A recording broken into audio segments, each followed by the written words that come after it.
Primeiramente, nós vamos conceituar o que é risco.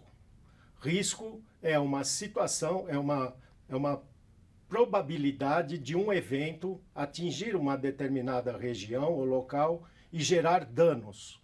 Então, o importante quando nós conceituamos risco é nós levarmos em consideração a probabilidade da ocorrência de um determinado evento, a vulnerabilidade, que é o quanto aquela comunidade ou aquele local é suscetível a esses processos, e principalmente os danos, que são as consequências ou perdas de bens materiais ou perdas de pessoas, que são as principais consequências do risco, principalmente os escorregamentos de encosta.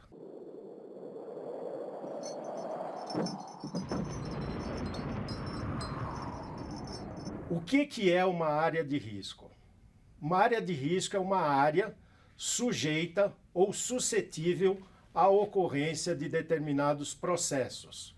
No caso, especificamente, nós detalharemos melhor a questão dos riscos associados aos escorregamentos de encosta. Então, sempre nós devemos levar em consideração o conceito de risco e o quanto essa área de risco ela é vulnerável a determinados processos. Para nós entendermos a questão dos riscos e a sua gestão, nós trabalhamos com uma medida que nós chamamos de não estrutural, que no caso são os mapeamentos de risco.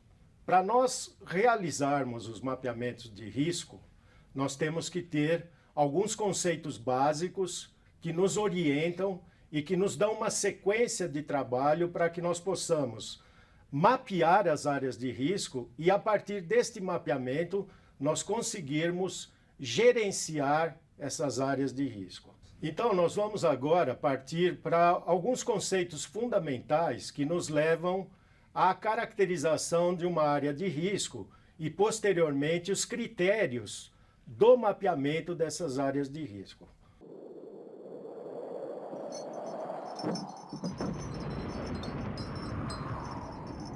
O primeiro conceito que é fundamental que nós trabalhemos são o que são taludes. Na verdade, taludes são porções da encosta, são pedaços de uma encosta e que são aquelas áreas, objetos de intervenção do homem quando ele faz a ocupação das áreas de risco.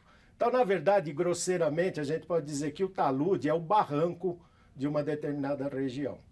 Esses taludes, eles podem ser naturais ou não naturais. Então, são taludes que são gerados por intervenções, normalmente intervenções antrópicas. Então, uma encosta onde não houve nenhum tipo de intervenção, ou manual, ou com maquinário, a gente chama de uma encosta natural. Aquela encosta que sofreu algum tipo de intervenção, ou mecânica, ou manual, a gente chama de um talude de corte. Esse talude de corte, ele pode gerar também um talude que a gente chama de talude de aterro. Então, um mesmo talude, ele pode gerar duas condições, que são os taludes de corte e os taludes de aterro. Associado à questão dos taludes, nós temos um elemento fundamental que a gente chama de declividade da encosta. O que é a declividade da encosta? É a inclinação da encosta. Então, todo mundo normalmente tem um conceito intuitivo do que é uma área de risco. Então, normalmente as pessoas, os leigos, olham uma área muito inclinada, então dizem, nossa, aquela área é muito inclinada, aquilo pode deslizar quando chover. Então, esses taludes de corte e aterro normalmente são áreas vulneráveis a esses processos de instabilização. Então, a declividade nada mais é do que a inclinação do talude. Ela pode ser medida em graus ou em porcentagem. Então, quando eu falar uma declividade de 100%, eu estou me referindo a uma inclinação de 45 graus. Quando eu falar numa declividade de 50%, eu estou falando uma inclinação de aproximadamente 35 graus. E assim por diante. Essa declividade vai ser um dos elementos com os quais a gente vai trabalhar quando estivermos executando os mapeamentos de risco.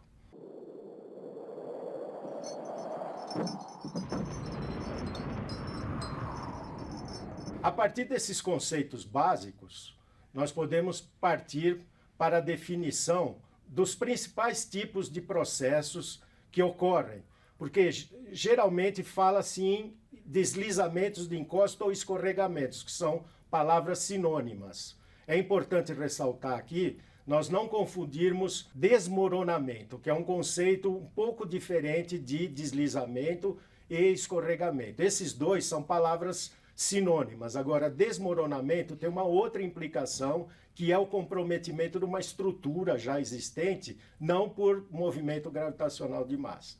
Então, nós passaremos a ver agora os principais conceitos dos principais tipos de processos que podem ocorrer. O primeiro deles é o que a gente chama de rastejo ou creep, que é uma movimentação da encosta ou do talude não explícita. Então as pessoas não veem aquela cicatriz do escorregamento, mas vê feições que são indicativas de que está havendo uma movimentação da encosta, porém não da forma de um deslizamento. Então são aquelas feições que a gente chama de costela de vaca, postes inclinados, árvores inclinadas, não determinado talude ou encosta, mas que não há a expressão clara do deslizamento. Esse é um conceito. O outro conceito são os escorregamentos propriamente ditos, onde a gente pode dividi-los em escorregamento planar, raso, ou escorregamento rotacional. O escorregamento planar raso é aquele mais comum que a gente vê nas encostas do Brasil, na Serra do Mar, aqui no estado de São Paulo, que é o que a gente chama daquela raspada na encosta, onde o material desliza e não tem um alcance muito grande a partir da base onde ele escorregou. O escorregamento rotacional, diferentemente do planar, ele precisa de uma quantidade maior de solo para ocorrer. Por isso a gente chama ele de rotacional. Ele é mais difícil porque, por exemplo, no estado de São Paulo, nós não temos uma espessura muito grande de solo, principalmente na Serra do Mar. Então, esse escorregamento rotacional, imagine uma colherada numa gelatina. Então, ele tem essa feição côncava, por isso que chama rotacional ou circular.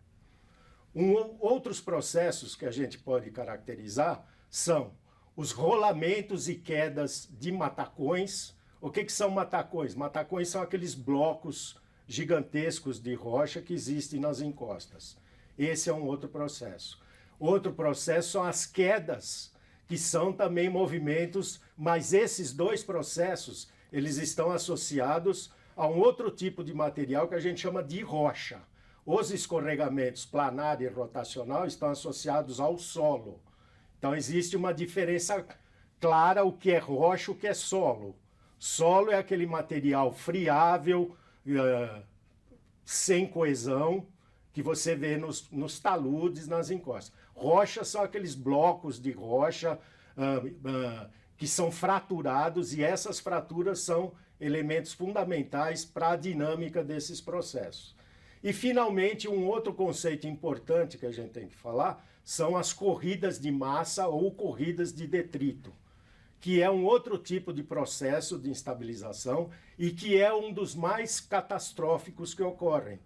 Recentemente, nós tivemos a oportunidade de presenciar essas corridas no Rio de Janeiro, em 2008, em Santa Catarina, que são aqueles movimentos de massa, que são aquele rio de lama que desce pelas encostas e que, diferentemente dos escorregamentos planares, eles têm alcance de quilômetros. Então, uma corrida de massa, ela ocorre nas encostas. Esse material vai alimentando as drenagens que vêm por essa encosta, e esse material com blocos de rocha, árvore, solo, vira um rio de lama e percorre quilômetros. Então, por isso que chama corrida de massa, ou mais especificamente, debris flow, que são corridas de detritos e, portanto, pela sua própria característica, ela tem uma capacidade de atingimento e de gerar vítimas muito maior do que um escorregamento planar raso.